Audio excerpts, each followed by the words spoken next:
ಒಂದು ರೈತನಿಗೆ ಒಂದು ಬೋರ್ವೆಲ್ ಹಾಕ್ಸ್ಕೊಡೋದ್ರಿಂದ ಎಷ್ಟೆಲ್ಲ ಯೂಸ್ ಇದೆ ಅನ್ನೋದಕ್ಕೆ ಈ ರೈತನೇ ಒಂದು ಎಕ್ಸಾಂಪಲ್ ಅಂತ ಹೇಳ್ಬೋದು.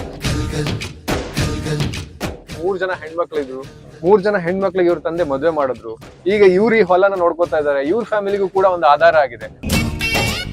ನಾವಿತ್ತು ಅಳ್ಳಾವರ ತಾಲೂಕಿನ ಕಲ್ಗಟ್ಟಿ ಮತಕ್ಷೇತ್ರದ ಒಂದು ರೈತರ ಹೊಲಕ್ಕೆ. ಈ ಹೊಲ ಎಲ್ಲಿರೋದು ಅಂತ ಹೇಳಿದ್ರೆ ಹೊನ್ನಾಪುರ ಗ್ರಾಮದ ರೇಣುಕಾ ನಗರದಲ್ಲಿರುವಂತ ಒಂದು ಹೊಲ.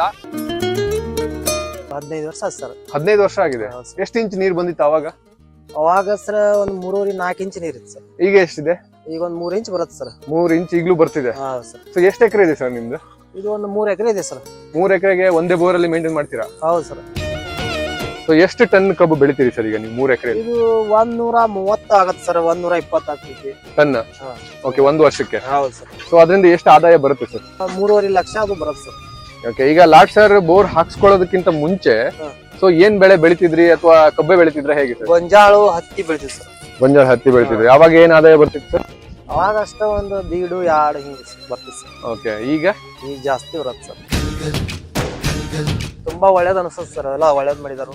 ಅವರಿಂದ ಒಂದ್ ಸ್ವಲ್ಪ ನಮಗೆ ಅನ್ನ ಉಣ್ಣಂಗ್ ಆಗಿತ್ತು. ಅವ್ರ ಕೈಗುಣ ಚಲೋ ಸರ್. ಅವರಿಂದ ಒಳ್ಳೇದಾಗಿದೆ.